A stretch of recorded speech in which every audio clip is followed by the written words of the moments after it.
Hey everyone, Spencer with H4O. I'm joined here with Sofia, and the founder of Beru Clothing. And this is a special treat because Sofia has a really engaging story to tell, which is her story of how she started Beru Clothing, but also how she got to there. And I don't want to give too much of it away, but really thinking that she wanted to go and work for an NGO that did international work, and yet she finds herself now in the realm of social business and making a difference. Yeah. So, Sofia, thanks so much for coming and doing this. Thank you. Thank you so much for having me. This is a lot of fun. Awesome. Great. Well, I'd love for you to start just by giving us a little bit of a background as to, where you're from, where you went to college, what you studied. Yeah. So I grew up in Los Angeles. My family moved to Santa Barbara when I was a sophomore. I went to Laguna. Great school. Yeah.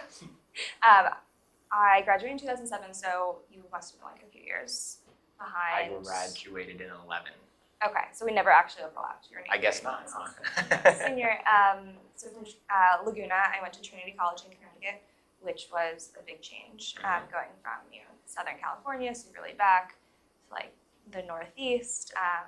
Trinity was like pretty conservative and a feeder school from like all of the boarding schools. So it really was a big change for me.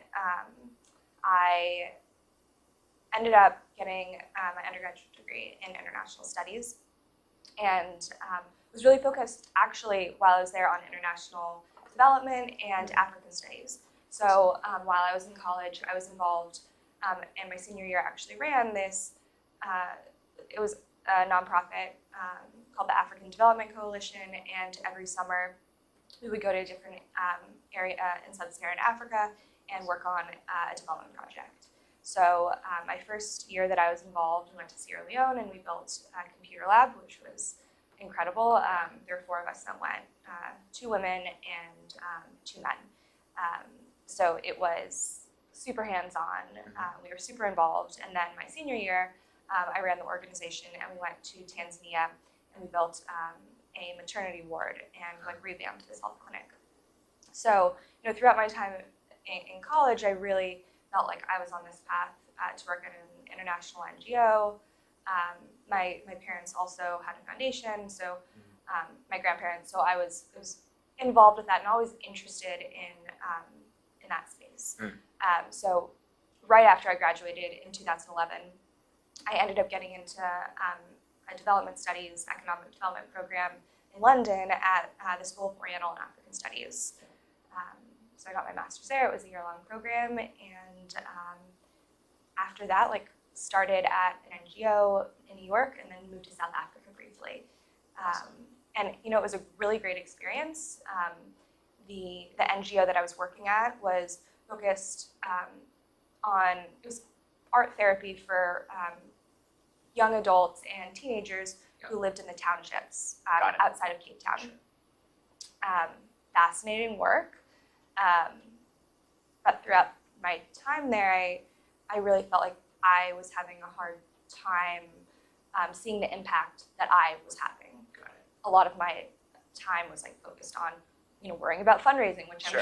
I'm sure you are familiar with. You're preaching to the choir. I talk about that all the time to our interns. If you want to start a nonprofit, you better like fundraising. Yeah, right? and it's hard. It is hard, and I was frustrated because I had so much passion for what I wanted to do, but I was sitting in an office and writing grant proposals. Yeah, sure. And it was tough. And so while I was living there, it was a summer, and prior to that, I had spent quite a bit of time in the region. Sure. I ended up meeting a woman who had started a sewing cooperative. It's this is so cool. In South Africa? It was actually in Tanzania. Tanzania, got it. So my senior year, after my senior year of college, when we were building this maternity ward, I met this woman who had started this Fantastic. sewing cooperative, and she was employing only women who were living with HIV or AIDS. Got it. Wow. And for the most part, they were single mothers. Husbands or partners had left them after finding out that they were HIV positive, even though they were usually the ones infecting their That's partners. terrible. Yeah. And this woman was teaching them how to sew. And because they were located at the base of Mount Kilimanjaro, it was an area where a ton of foreign tourists, would come and climb the mountain and would love to, purchase bags and blankets that they were making. And so it was a way for them to, support their children, send their kids to school, and it was just empowering, and I was like, this is awesome. It was also around the time that the one-for-one model was starting to become pretty big in the U.S. So Toms, we all know about Toms, the one-for-one shoes, buy one, give one, and I know I used to wear Toms all the time, loved it, and loved the idea that you could buy something and do good at the same time. After I went to grad school and really focused on economic development and poverty reduction and what the right model is, I started becoming a little more critical of the one-for-one model. Not to put thumbs down, they're doing, they do have a great platform. They have so many people that, they are creating impact, but is it the best way to create impact? And I started thinking about that. There has to be another way, aside from just the nonprofit model or just the one-for-one giving model. Sure. And really quick, just for interns, what were some of the issues you saw with the one-for-one model? Yeah. So just to start with with Toms, a few things. One, it's a very Western ethnocentric viewpoint that you go in thinking and feeling like people in the developing world need these shoes. Right. That is not necessarily correct. So you're going in with this bias, and it's a power thing that is difficult, and it's giving. When you're working in development and you're working with communities, it needs to be a group effort. It needs to be a collaboration. And the way that the one-for-one giving model is it's condescending, I think. And you're going in and you're giving. You're not educating. There's no collaboration. So that, for one, is a big thing. And now with shoes, it's super disruptive to local economies.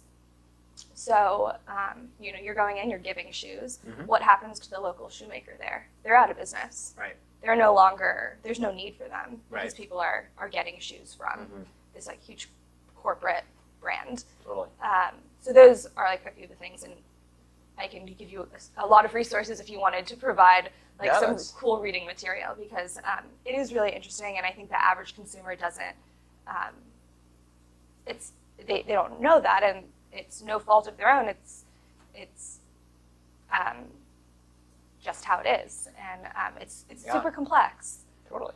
So no, thanks for sharing that, and that's one of the things I want all of our interns to be thinking about is these different issues, right? And I love the book When Helping Hurts, and because it talks about this, when we think we're doing good and we're helping, but ultimately it's just either a Band-Aid, so it's not a long-term solution, or it could even be hurting them in a way. And absolutely. You brought up something I didn't even really think of, which is you're giving them shoes and you're taking jobs out of the local economy. And so instead of solving maybe more acute needs like water or like agriculture, microfinance, which is empowering them, that makes total sense. So thanks for sharing. Yeah, it's interesting issues that I don't think are talked about enough. Yeah, absolutely. So then you had that great experience in Tanzania, the work that they were doing. You saw sort of what Tom's was doing, and that led you to? That led me to start thinking about Beru Kids. We have evolved quite a bit from my initial brainstorming sessions of what I really wanted to do. Do you want me to walk you through what my idea was at first? Yep, absolutely. Okay. Because I want them to see how Yeah. ideas, until they're put into action, don't mean anything. Okay. Because you have no idea how it's going to go. Oh yeah. Yep. Oh yeah. A lot of that. Yeah. So so this was 2013. I was in South Africa and still was super affected by my time in Tanzania, and had come up with this idea to start a kids' clothing line. At the time, I wanted to do kids because there weren't really any ethical clothing brands that had focused on that space. It was mainly women's and men's. This is before Tom's was really doing kids' shoes. So I wanted to start a children's clothing line that was made in sub-Saharan Africa, incorporating African textile. Now, my brand today is not that at all, at all. Sure. But that's how I initially started thinking about it. And really, I wanted to use textile from Africa, like the cool, vibrant prints, and incorporate that into the line. Yep. So, mind you, I had a master's in development, like no fashion. Like it is an entirely different world. I didn't know the process. Like I didn't know what a pattern was. Like, and that is a very basic thing in fashion. I didn't know the process, nothing. So I started creating this line, brainstorming, and I knew that I needed to find a factory. And so that was my first step. I don't know how to sew. I needed to find a factory. So I started researching online and contacting any factory that I could find that was focused on ethical manufacturing. So there were a couple of lines that were doing it. And I found two, one in Kenya and one in Rwanda. Wow. Actually, and then a third in Ghana. Got it. And I contacted the one in Ghana, and then they had also another branch in Liberia, but it was like the same umbrella. And it was founded by this American guy named Chid Liberty, and he's kind of like the poster child of ethical manufacturing and ethical fashion. And he started the first fair trade factories in sub-Saharan Africa. It was in West Africa. Incredible, yeah. And so I contacted him, and if you're thinking about it, 2014, that was 2014 at this point, was peak Ebola crisis. So all of his factories, he ended up having to shut down because the vast majority of his workforce ended up becoming sick. Gosh. So that's not good. Terrible. So I started emailing, I called. There were all these New York Times articles written about him, but I couldn't get a hold of him at all. Like, they were done. So I was like, okay, I guess we'll focus on East Africa because that's not over there. So I contacted a couple of the factories in Kenya and Rwanda, and they're like, oh, sorry, we're at capacity. And also, like, by the way, you don't know what you're doing, so no. So at that point, I was super frustrated, and I started doing some more research, and I found this little nonprofit in New York that was just starting. They literally had a beta site up called Project Just. And I emailed them, told them my idea, and I was so surprised because somebody actually got back to me. So she's like, yeah, of course, like, come meet me. I was living in New York at the time, so I moved from South Africa back to New York. We sat down and we chatted, and she was focused on ethical manufacturing, ethical fashion. She was an Acumen Fellow and had worked in the Peace Corps. So we had similar backgrounds. In terms of, like, development. She's obviously, like, much more established and accomplished in her career. She was a lot older than she's older than me. I know so, the Acumen Fund. It's very prestigious, great organization. And she had just gotten her MBA in sustainability. Yeah, so like, she was just awesome. Just keeps growing and growing. She was great. So we sat down, we chatted, and she really helped me get started.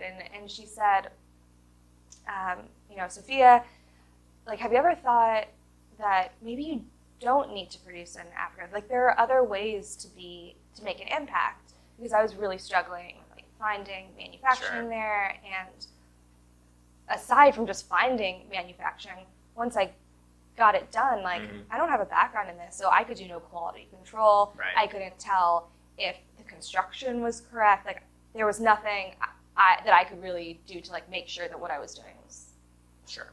you know, good. Yeah. And I wasn't living there in the U.S.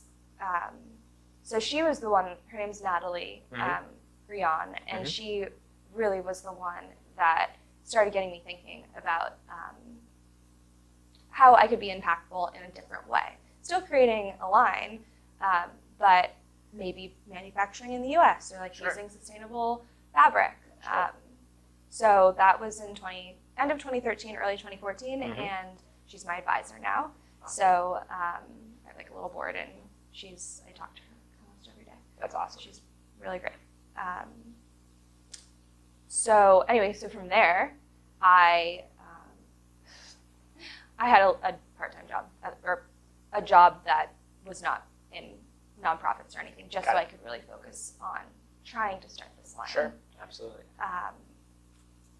So at this point, I had this idea that I was no longer going to manufacture in Africa. I was going to manufacture in the U.S. I don't know any factories in the U.S. either, though. So I had a friend from elementary school.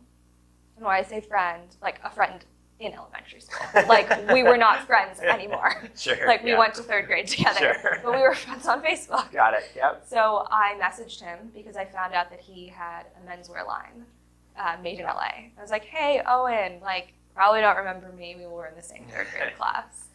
But I'm moving out to LA, and this is my idea. You have contacts. Like, would you mind sharing them with me? Yeah, of course. Literally hadn't seen each other since we were 8, and he helped me out in the beginning. That's awesome. And so I came out to LA. My mom told me it was like the biggest mistake of my life.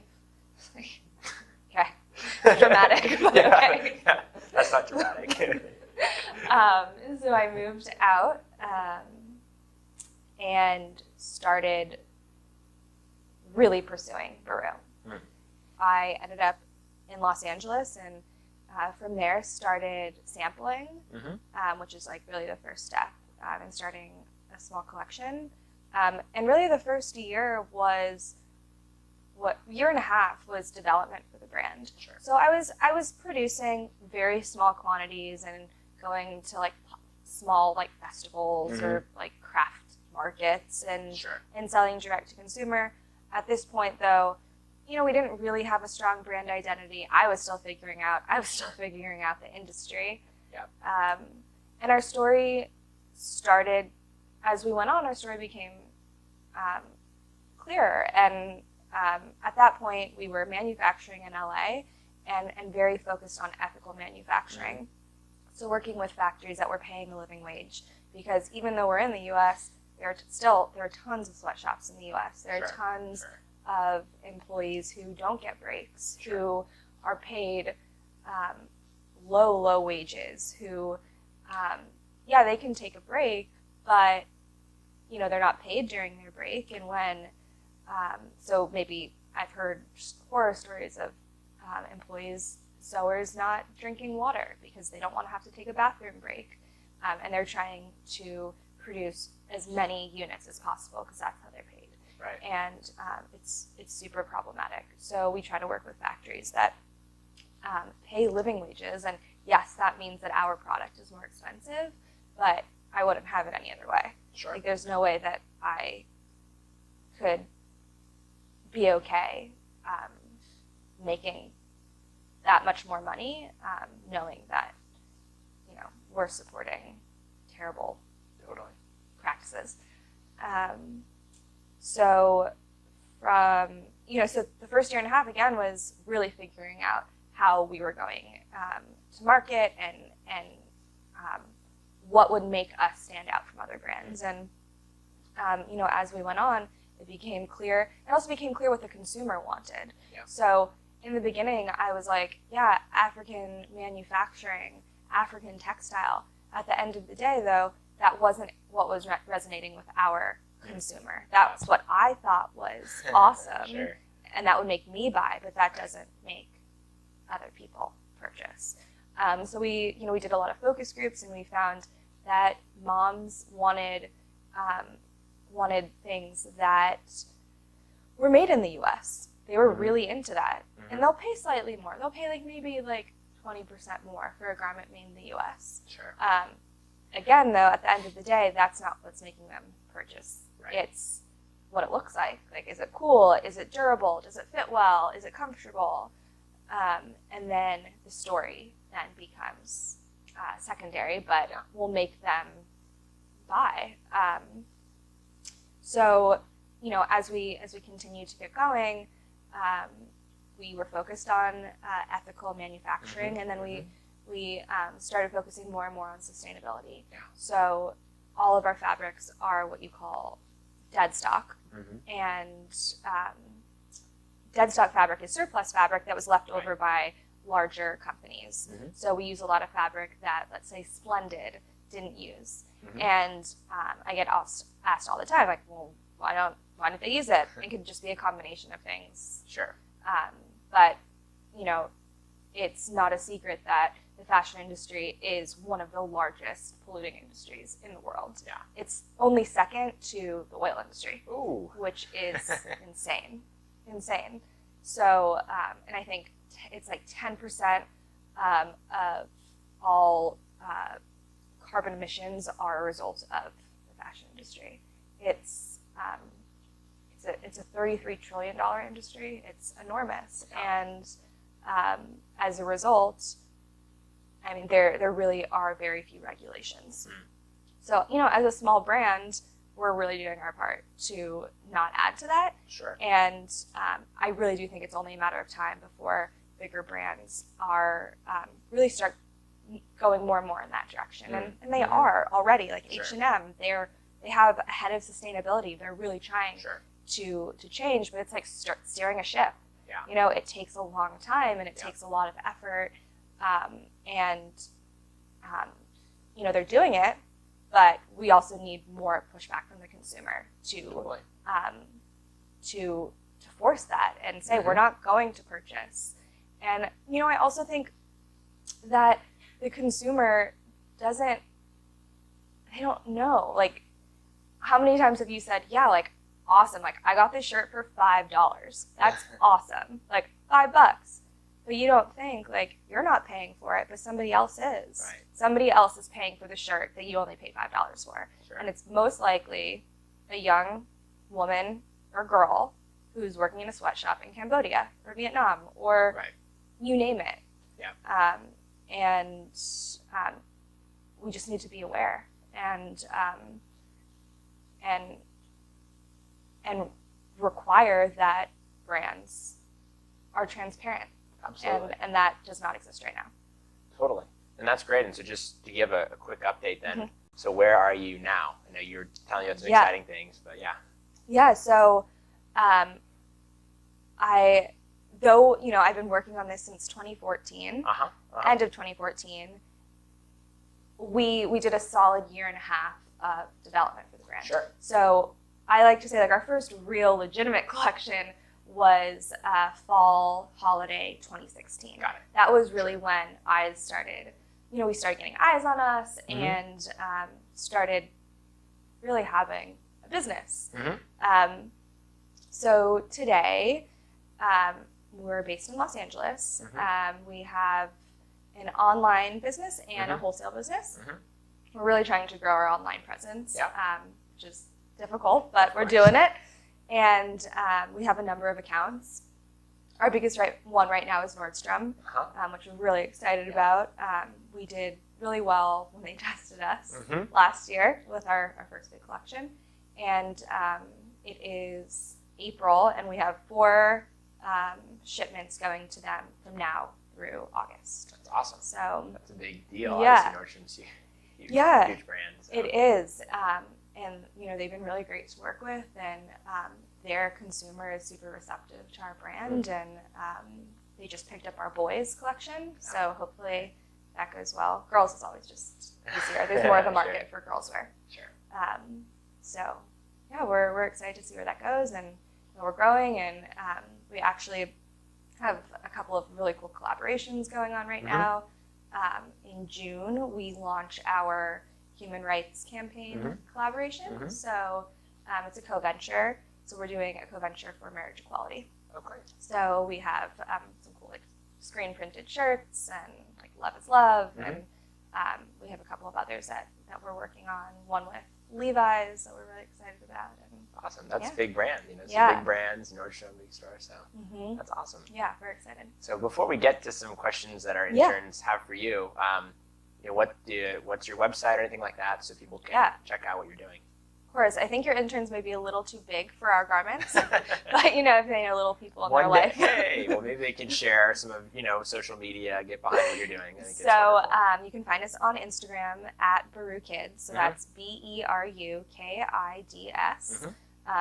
Same as Facebook /Beru Kids, and then our website is berukids.com. Fantastic. Yeah. Great. So before we get to the questions, I want to ask you a question on something you said, which is, you had this vision for what you wanted to do.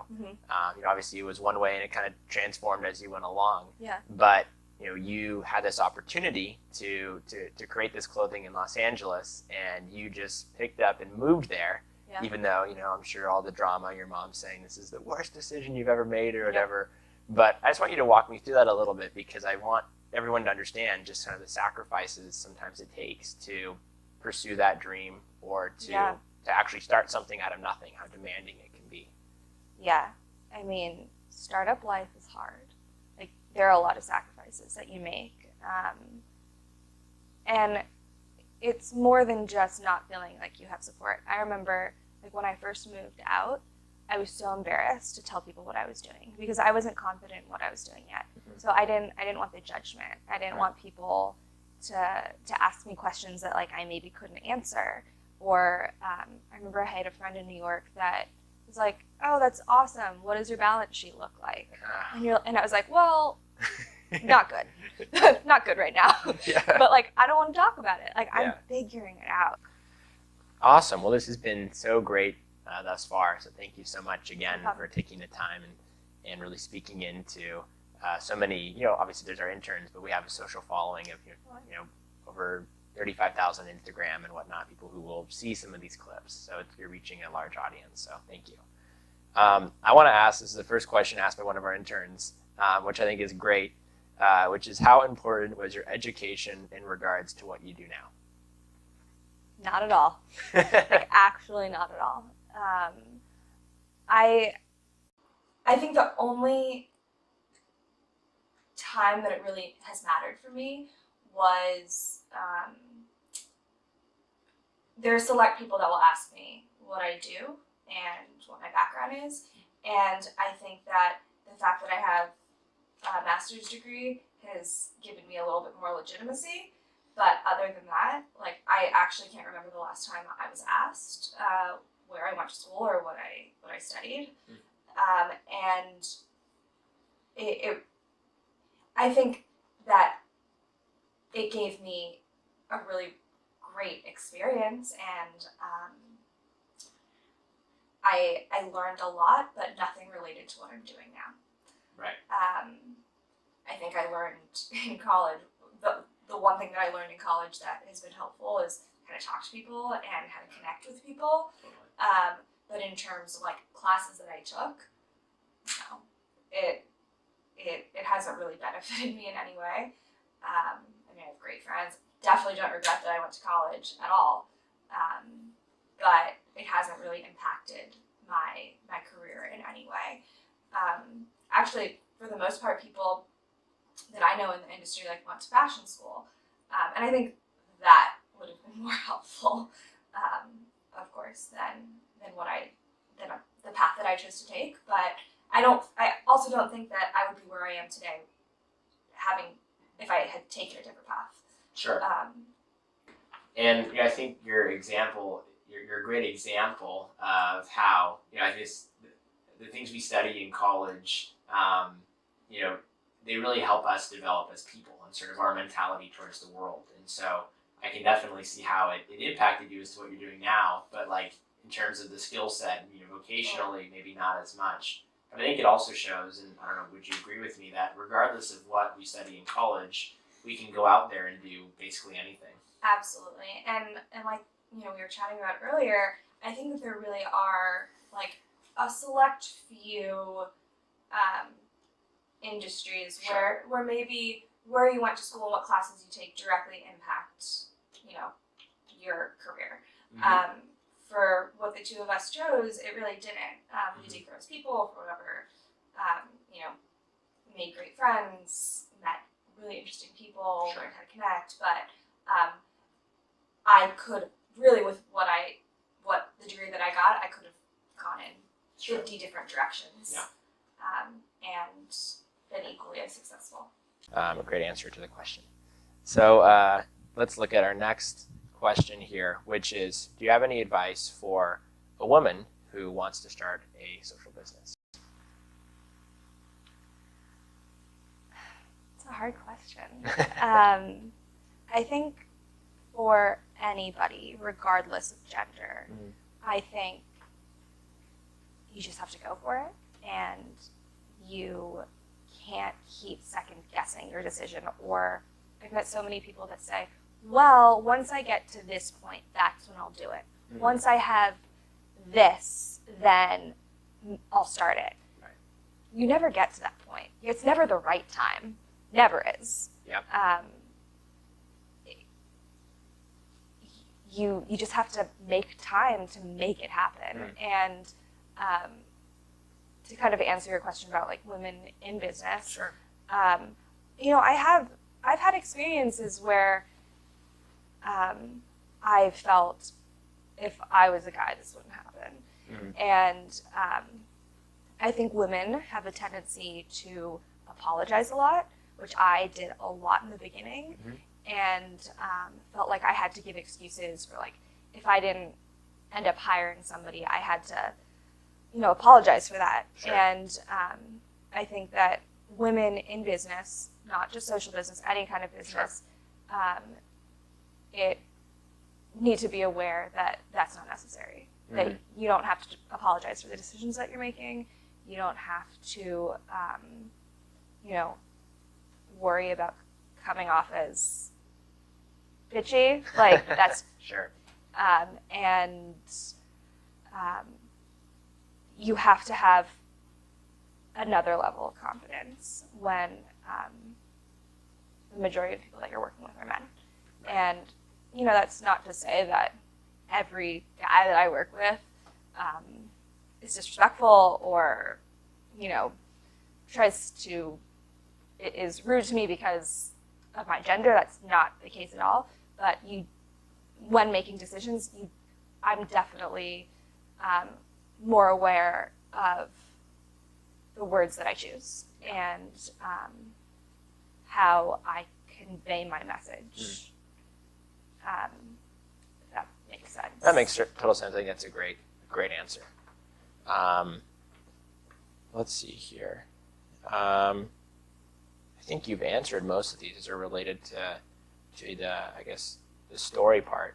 I guess one good question here is, what was a mistake you made early on, and what would you recommend to other people who want to start something, and sort of how to address that?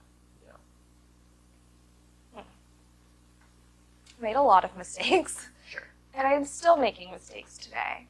I try not to look at them that way because I really do think with every mistake that I've made, something positive has come of it. I've grown, my business has changed. I guess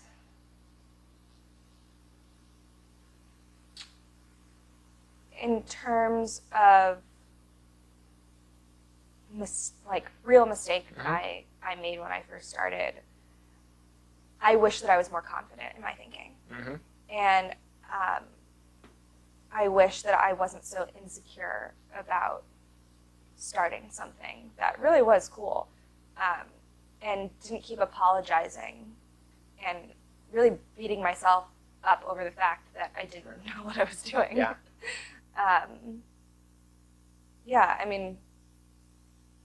I think that's... No, that makes a lot of sense. And I think the beating yourself up part is a big one, and definitely something that I felt and talked to a number of other entrepreneurs. When you make a mistake and you realize wow, I cannot believe I did that. Yeah. You look back on things, you did like a year or two ago, and you're like, wow, that's crazy. Right. But I think you can turn that around and almost look at it and say, wow, I wouldn't have done that today. Look how much I've grown. Absolutely. Yeah. So, Absolutely. that's awesome. Well, I think this is there's a lot of great material here. So Cool. I just want to thank you one more time for Thank you. coming in It's been a lot of fun. and doing this. So yeah, Yeah. I appreciate your time. Thank you.